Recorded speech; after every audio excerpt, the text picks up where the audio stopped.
नमो भगवते वासुदेवाय। भक्तों, आज रसपान करेंगे बैसाख पूर्णिमा की व्रत कथा। बैसाख पूर्णिमा तिथि का हिंदू धर्म में विशेष महत्व है। इसे धनदायक और संतानदायक व्रत माना गया है।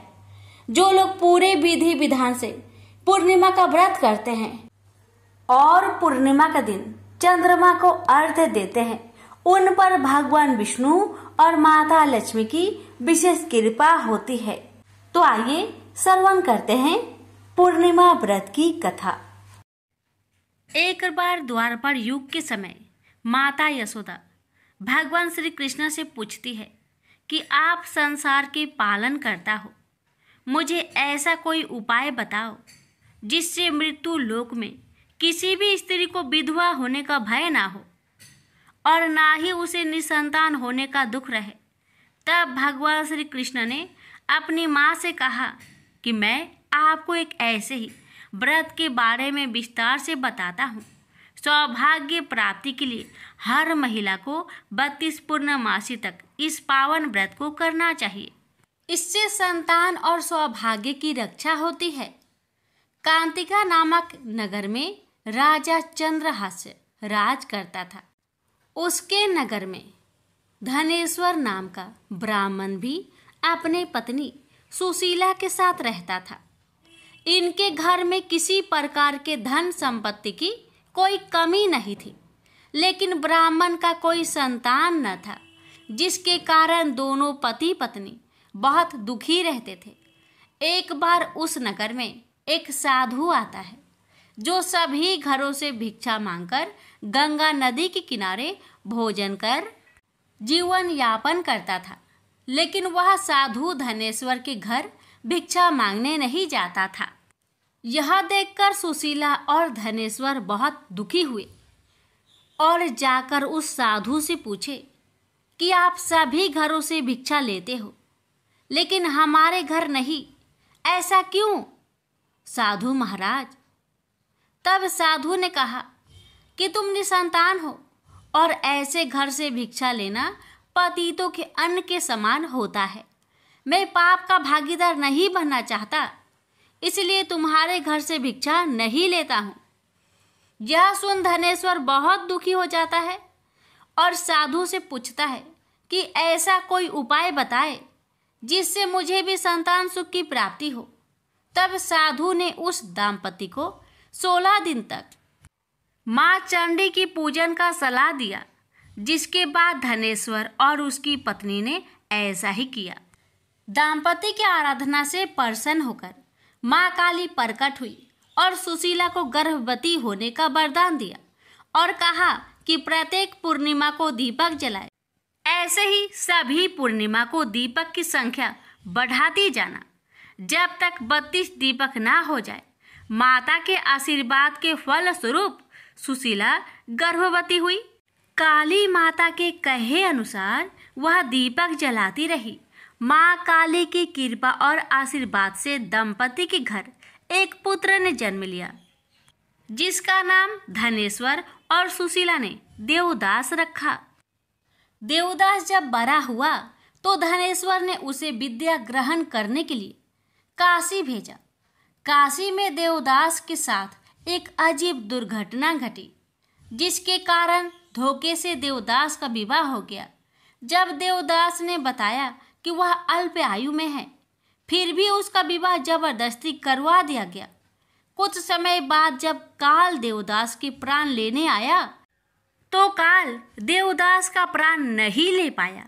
तब काल ने यमराज से कहा वह देवदास के प्राण लेने में असमर्थ है, जिसके पश्चात यमराज ने इसके पीछे का कारण जानने के लिए भगवान शिव और माता पार्वती के पास गए। तब माँ पार्वती ने माता काली के वरदान के वृत्तांत को सुनाया और कहा कि ब्राह्मण दंपति ने पूर्णिमा का व्रत रखा था, इसलिए काल देवदास का कुछ बिगाड़ नहीं पाया। तभी से कहा जाता है कि पूर्णिमा के दिन व्रत करने से काल से मुक्ति मिलती है और भगवान सभी मनोकामनाएं पूर्ण करते हैं। प्रेम से बोलिए उमापति शंकर भगवान की जय। श्री सत्यनारायण भगवान की व्रत कथा। एक समय की बात है, नैमिषारण्य तीर्थ में सौनकादि 88,000 ऋषियों ने श्री सूत जी से पूछा, हे प्रभु, इस कलयुग में वेद विद्या रहित मनुष्य को प्रभु भक्ति किस प्रकार मिल सकती है तथा उनका उद्धार कैसे होगा?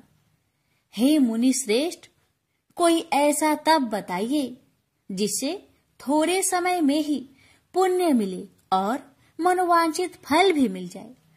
इस प्रकार की कथा सुनने की हम इच्छा रखते हैं। सर्व शास्त्रों के ज्ञाता सूत जी बोले, हे वैष्णवों, मैं पूज्य आप सभी ने प्राणियों के हित की बात पूछी है, इसलिए मैं एक श्रेष्ठ व्रत को आप लोगों को बतलाऊंगा, जिसे नारद जी ने लक्ष्मी नारायण जी से पूछा था और लक्ष्मीपति ने मुनि श्रेष्ठ नारद जी से कहा था। आप सब इसे ध्यान से सुनिए।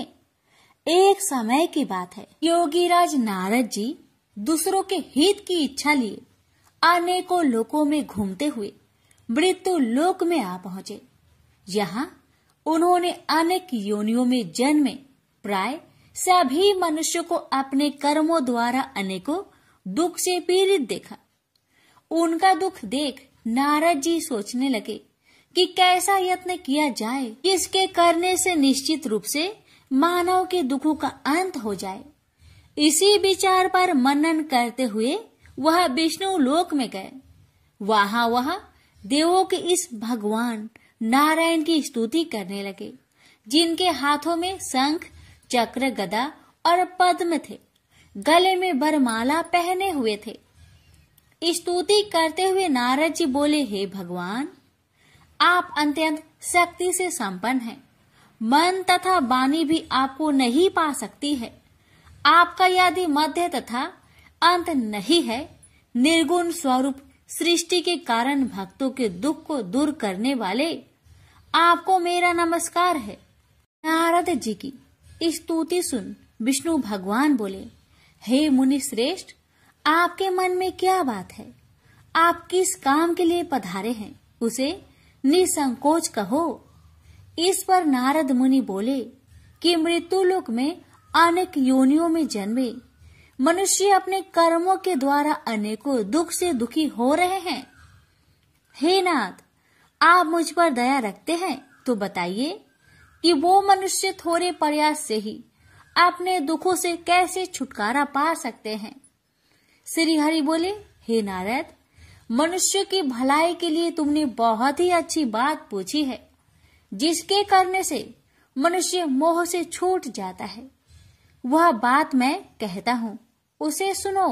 स्वर्ग लोक व मृत्यु लोक दोनों में एक दुर्लभ उत्तम व्रत है जो पुण्य देने वाला है। आज प्रेम वश होकर मैं उसे तुमसे कहता हूँ। श्री सत्यनारायण भगवान का यह व्रत अच्छी तरह विधान पूर्वक करके मनुष्य तुरंत ही यहाँ सुख भोग कर मरने पर मोक्ष पाता है। श्री हरि के वचन सुन नारद जी बोले कि उस व्रत का फल क्या है और उसका विधान क्या है। यह व्रत किसने किया था, इस व्रत को किस दिन करना चाहिए, सभी कुछ विस्तार से बताए। नारद की बात सुनकर श्री हरि बोले, दुख व शोक को दूर करने वाला यह व्रत सभी स्थानों पर विजय दिलाने वाला है। मानव को भक्ति व श्रद्धा के साथ शाम को श्री सत्यनारायण की पूजा धर्म परायण होकर ब्राह्मणों व बंधुओं के साथ करनी चाहिए। भक्ति भाव से ही नैवेद्य केले का फल, घी, दूध और गेहूं का आटा सवाया ले। गेहूं के स्थान पर साठी का आटा, शक्कर तथा गुड़ लेकर वह सभी भक्षण योग्य पदार्थों को मिलाकर भगवान का भोग लगाए। ब्राह्मणों सहित बंधु बांधवों को भी भोजन कराए। उसके बाद स्वयं भोजन करे और भजन कीर्तन के साथ भगवान की भक्ति में लीन हो जाए। इस तरह से सत्यनारायण भगवान का यह व्रत करने पर मनुष्य की सारी इच्छाएं निश्चित रूप से ही पूरी होती है। इस कली काल अर्थात कलयुग में मृत्यु लोक में मोक्ष का यही एक सरल उपाय है। इति श्री सत्यनारायण व्रत कथा प्रथम अध्याय संपूर्ण। श्रीमन नारायण नारायण नारायण, भज मन नारायण नारायण नारायण। श्री सत्यनारायण भगवान की जय। सूत जी बोले, हे ऋषियों, जिसने पहले समय में इस व्रत को किया था उसका इतिहास कहता हूँ, ध्यान से सुनो। सुंदर काशीपुरी नगरी में एक अत्यंत निर्धन ब्राह्मण रहता था। भूख प्यास से परेशान हुआ धरती पर घूमता रहता था। ब्राह्मणों से प्रेम करने वाले भगवान ने एक दिन ब्राह्मण का भेष धारण कर उसके पास जाकर पूछा, हे ब्रीप, नित्य दुखी होकर तुम पृथ्वी पर क्यों घूमते हो? दीन ब्राह्मण बोला, मैं निर्धन ब्राह्मण हूँ, भिक्षा के लिए धरती पर घूमता हूँ। हे भगवान, यदि आप इसका कोई उपाय जानते हो तो बताइए। वृद्ध ब्राह्मण कहता है कि सत्यनारायण भगवान मनोवांछित फल देने वाले हैं, इसलिए तुम उनका पूजन करो। इसे करने से निश्चय सभी दुखों से मुक्त हो जाता है। वृद्ध ब्राह्मण बनकर आए सत्यनारायण भगवान उस निर्धन ब्राह्मण को व्रत का सारा विधान बताकर अंतर्ध्यान हो गए। मन ही मन सोचने लगा कि जिस व्रत को वृद्ध ब्राह्मण करने को कह गया है, मैं उसे जरूर करूंगा। यह निश्चय करने के बाद उसे रात में नींद नहीं आई। वह सवेरे उठकर सत्यनारायण भगवान के व्रत का निश्चय कर भिक्षा के लिए चला गया। उस दिन निर्धन ब्राह्मण को भिक्षा में बहुत धन मिला, जिससे उसने बंधु बांधवों के साथ मिलकर श्री सत्यनारायण भगवान का व्रत संपन्न किया। भगवान सत्यनारायण का व्रत संपन्न करने के बाद वह निर्धन ब्राह्मण सभी दुखों से छूट गया और अनेक प्रकार की संपत्तियों से युक्त हो गया। उसी समय से यह ब्राह्मण हर माह इस व्रत को करने लगा। इस तरह से सत्यनारायण भगवान के व्रत को जो भी मनुष्य करेगा वह सभी प्रकार के पापों से छूटकर मोक्ष को प्राप्त होगा। जो मनुष्य इस व्रत को करेगा वह भी सभी दुखों से मुक्त हो जाएगा।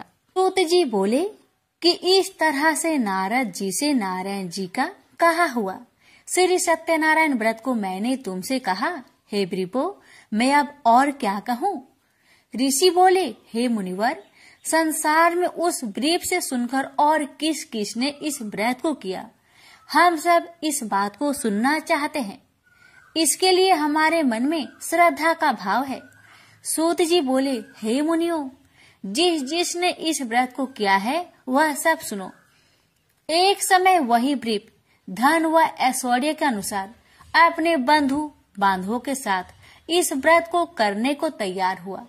उसी समय एक लकड़ी बेचने वाला बूढ़ा आदमी आया और लकड़ियां बाहर रखकर अंदर ब्राह्मण के घर में गया।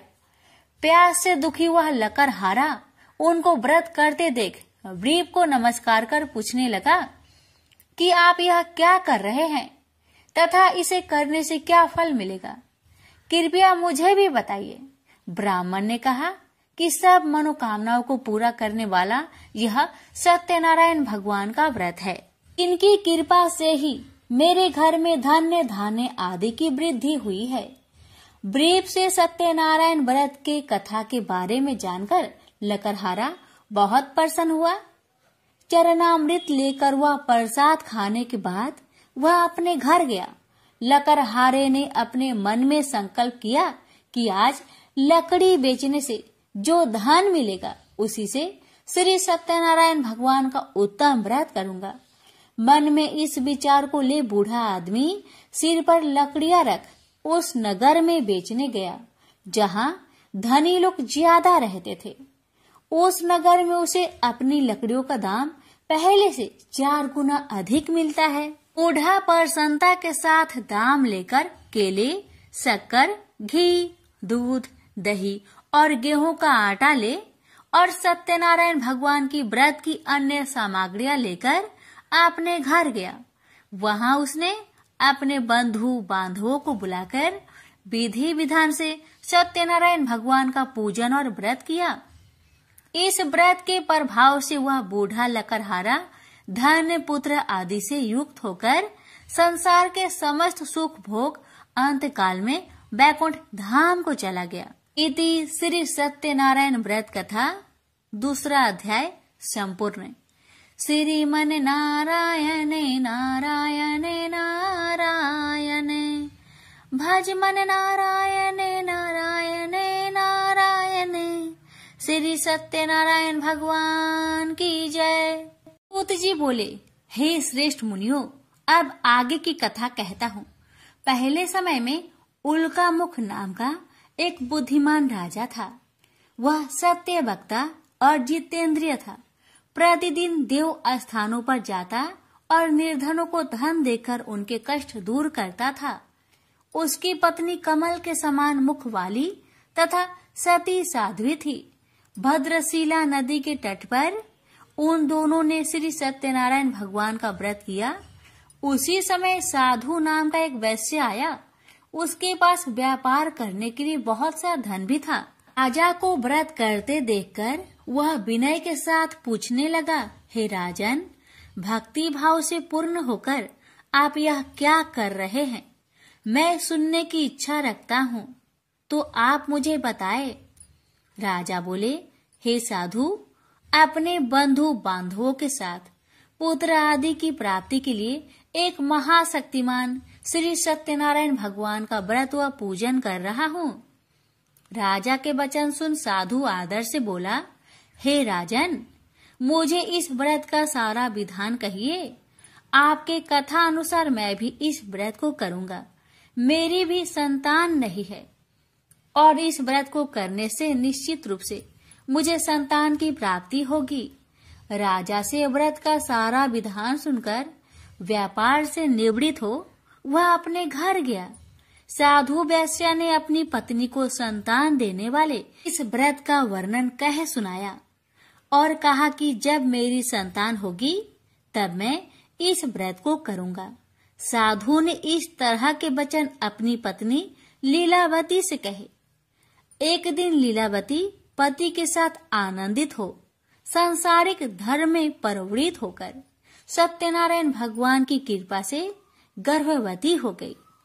10वें महीने में उसके गर्भ से एक सुंदर कन्या ने जन्म लिया। दिनों दिन वह ऐसे बढ़ने लगी जैसे कि शुक्ला पक्ष का चंद्रमा बढ़ता है।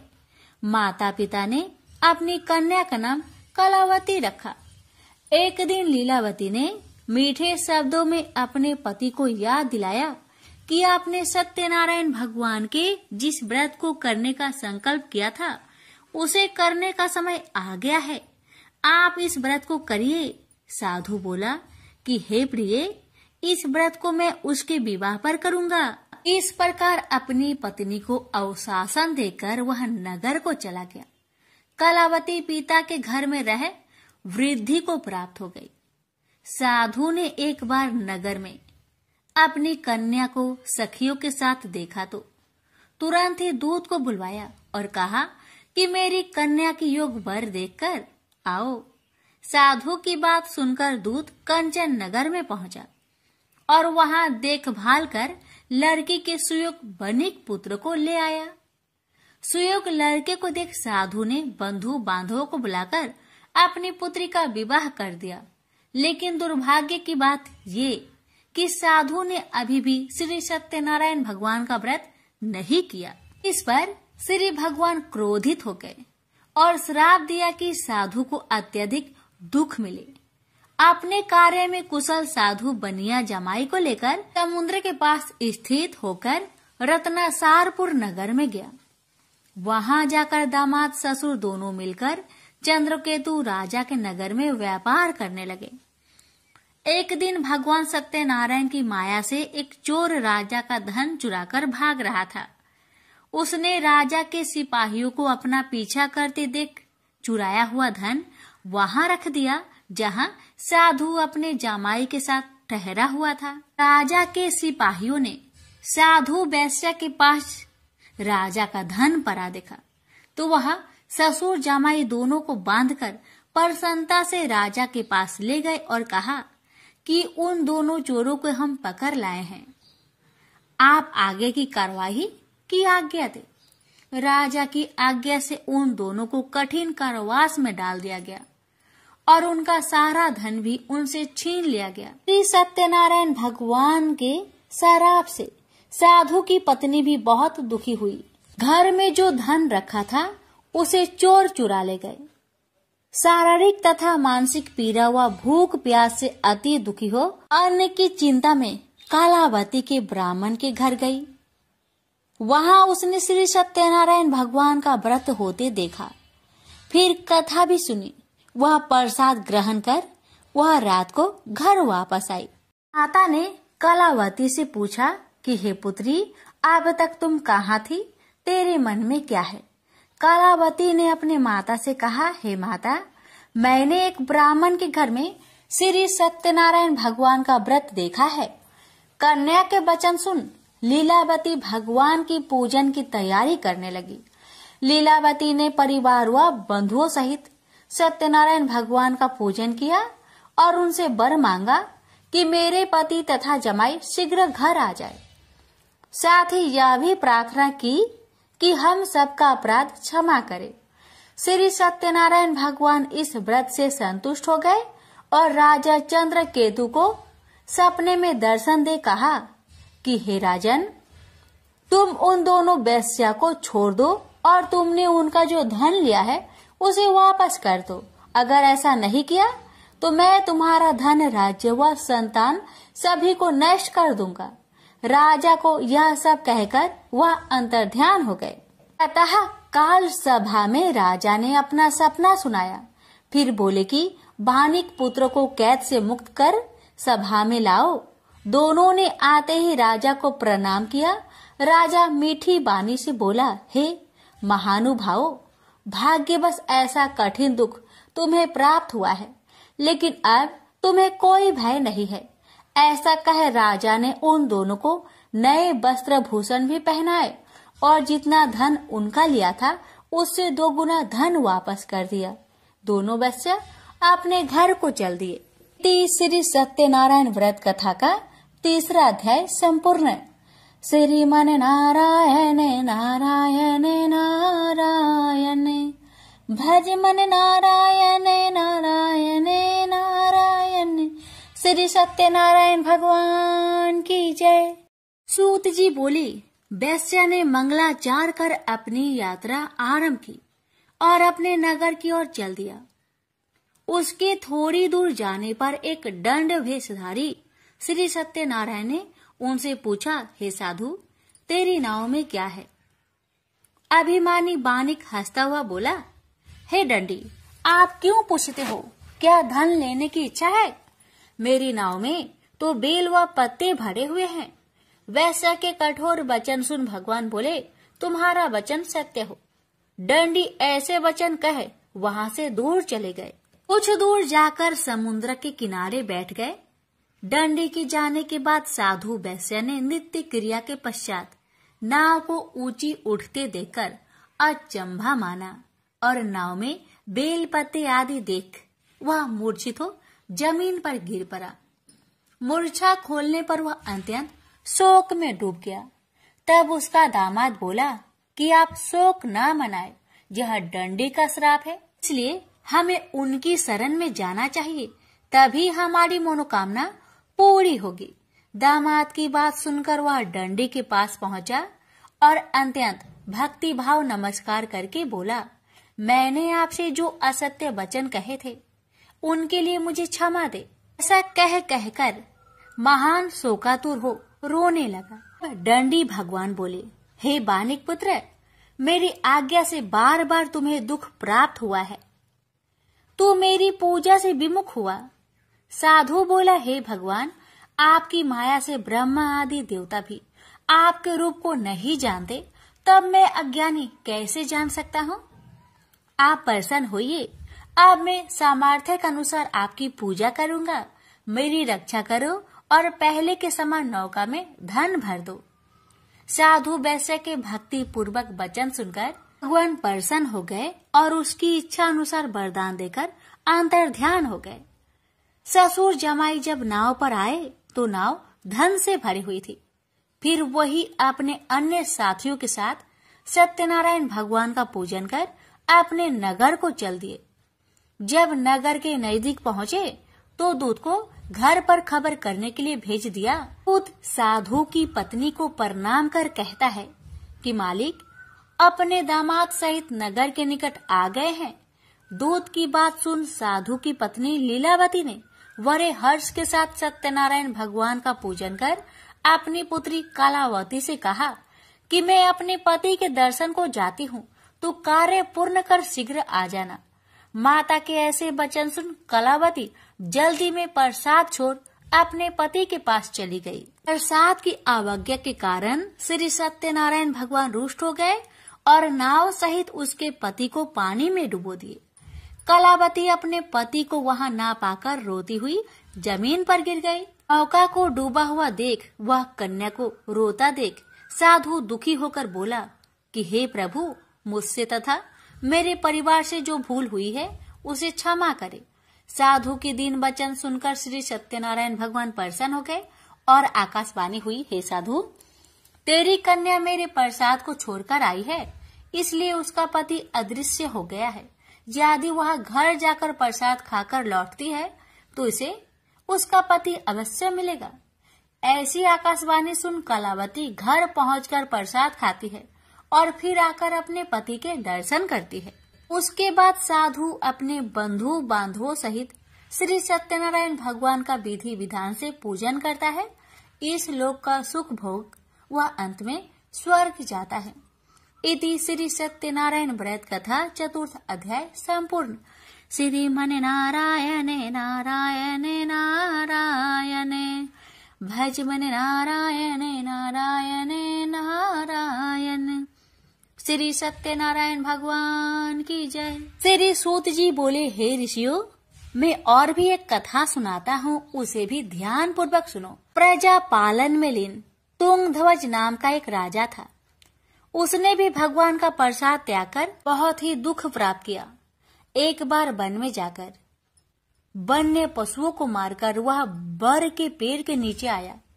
वहां उसने ग्वालों को भक्ति भाव से अपने बंधुओं सहित सत्यनारायण भगवान का पूजन करते देखा। अभिमान बस राजा ने उन्हें देखकर भी पूजा स्थान में नहीं गया, न ही उसने भगवान को नमस्कार किया। ग्वालों ने राजा को प्रसाद दिया, लेकिन उसने वह प्रसाद नहीं खाया और प्रसाद को वहीं छोड़कर वह अपने नगर को चला गया। जब वह नगर में पहुंचा तो वहां सब कुछ तहस नहस हुआ पाया, तो वह शीघ्र ही समझ गया कि यह सब भगवान ने ही किया है। वह दोबारा ग्वालों के पास पहुंचा और विधि पूर्वक पूजा कर प्रसाद खाया, तो श्री सत्यनारायण भगवान की कृपा से सब कुछ पहले जैसा हो गया। दीर्घ काल तक सुख भोगने के बाद मरोना उपरांत उसे स्वर्ग लोक की प्राप्ति हुई। तो मनुष्य परम दुर्लभ इस व्रत को करेगा तो भगवान सत्यनारायण की अनुकंपा से उसे धन्य धान्य की प्राप्ति होगी। निर्धन धनी हो जाता है और भय मुक्त हो जीवन जीता है। संतानहीन मनुष्य को संतान सुख मिलता है और सारे मनोरथ पूर्ण होने पर मानव अंत काल में वैकुंठ धाम को जाता है। सूत जी बोले, जिन्होंने पहले इस व्रत को किया है, अब उनके दूसरे जन्म की कथा कहता हूँ। वृद्ध शांतानंद ब्राह्मण ने सुदामा का जन्म लेकर मोक्ष की प्राप्ति की। लकरहारे ने अगले जन्म में निषाद बनकर मोक्ष प्राप्त किया। उल्कामुख नाम का राजा दशरथ होकर बैकुंठ को गए। साधु नाम के वैश्य ने मोरध्वज बनकर अपने पुत्र को आरे से चीरकर मोक्ष पाया। महाराज तुंगध्वज ने स्वयंभू होकर भगवान में भक्ति युक्त हो कर्म कर मोक्ष पाया। श्री सत्यनारायण व्रत कथा का 5वां अध्याय संपूर्ण हुआ। श्रीमन नारायण नारायण नारायण भज मन नारायण नारायण नारायण। श्री सत्यनारायण भगवान की जय। लापसी तपसी की कथा। एक लापसी था, एक तपसी था। तपसी हमेशा भगवान की तपस्या में लीन रहता था। लापसी रोजाना 1.25 सेर की लापसी बनाकर भगवान का भोग लगाकर जीम लेता था। एक दिन दोनों लड़ने लगे। लप्सी बोला, मैं रोज भगवान की तपस्या करता हूँ, इसलिए मैं बड़ा हूँ। लप्सी बोला कि मैं रोज भगवान को सवा सेर लापसी का भोग लगाता हूँ, इसलिए मैं बड़ा हूँ। नारद जी वहां से गुजर रहे थे। दोनों को लड़ता देखकर उनसे पूछा कि क्यों तुम लड़ रहे हो। लप्सी ने खुद को बड़ा होने का कारण बताया और तपसी ने अपना कारण बताया। नारद जी बोले, तुम्हारा फैसला मैं कर दूंगा। दूसरे दिन लप्सी और तपसी नहाकर अपनी रोज की भक्ति करने आए तो नारद जी ने छुपकर 1.25 करोड़ की एक एक अंगूठी उन दोनों के आगे रख दी। तपसी की नजर जब अंगूठी पर पड़ी तो उसने चुपचाप अंगूठी उठाकर अपने नीचे दबा ली। लप्सी की नजर अंगूठी पर पड़ी लेकिन उसने ध्यान नहीं दिया। भगवान को भोग लगाकर लप्सी खाने लगा। नारद जी सामने आए तो दोनों ने पूछा कि कौन बड़ा, तो नारद जी ने तपसी को खड़ा होने को कहा। वो खड़ा हुआ तो उसके नीचे दबी अंगूठी दिखाई पड़ी।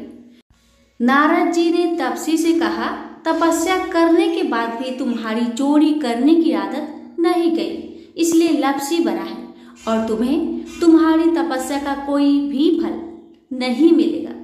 तपसी शर्मिंदा होकर माफी मांगने लगा। उसने नारद जी से पूछा, मुझे मेरी तपस्या का फल कैसे मिलेगा? नारद जी ने कहा, यदि कोई गाय और कुत्ते की रोटी नहीं बनाएगा तो फल तुझे मिलेगा।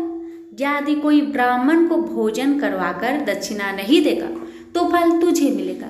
यदि कोई साड़ी के साथ ब्लाउज नहीं देगा तो फल तुझे मिलेगा। यदि कोई दिए से दिया जलाएगा तो फल तुझे मिलेगा। यदि कोई सारी कहानी सुने लेकिन तुम्हारी कहानी नहीं सुने तो फल तुझे मिलेगा। उसी दिन से हर व्रत कथा कहानी के साथ लप्सी तपसी की कहानी भी सुनी और कही जाती है। प्रेम से बोलिए लक्ष्मी नारायण की जय।